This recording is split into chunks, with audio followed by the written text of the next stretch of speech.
Hi friends, అందరికీ పొలిపాడ్యమి శుభాకాంక్షలు. మీరందరూ పాడ్యమి పూజ చేసుకున్నారా ఫ్రెండ్స్? నేను కూడా నాకు చేతనైనట్టుగా పాడ్యమి పూజ చేసుకున్నాను.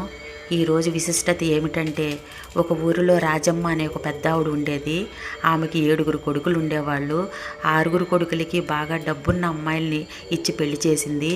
7వ కొడుకు మాత్రం అదే ఊరిలో పోలమ్మ అనే ఒక అందమైన మహిళని, పేదింటి మహిళని పెళ్లి చేసుకున్నాడు.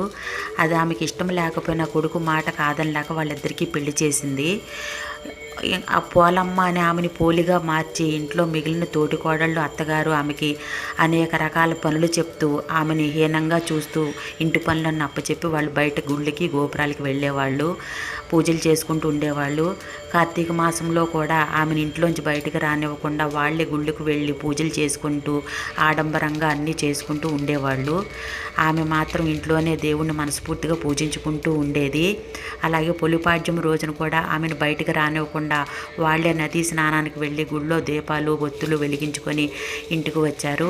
ఆమె మాత్రం బావి దగ్గర ఇంట్లోనే స్నానం చేసి చిన్నగా దీపము తులసమ్మ దగ్గర మనస్ఫూర్తిగా పెట్టుకొని ఆ దేవుణ్ణి ప్రార్థించుకొని మనస్ఫూర్తిగా పూజ చేసుకుంది. ఆమె పూజ చేసిన విధానానికి దేవతలు సంతోషించి భూలోకంకి దివ్యరథాన్ని పంపించి ఆమెను ప్రాణం ఉండగానే స్వర్గానికి తీసుకువెళ్ళారు. మనం చేసేది ఏదైనా మనస్ఫూర్తిగా చేస్తే దేవుడికి సంతోషించి మనకన్నీ సమకూరుస్తాడనే ఈ కథ యొక్క సారాంశం. సర్వే జనా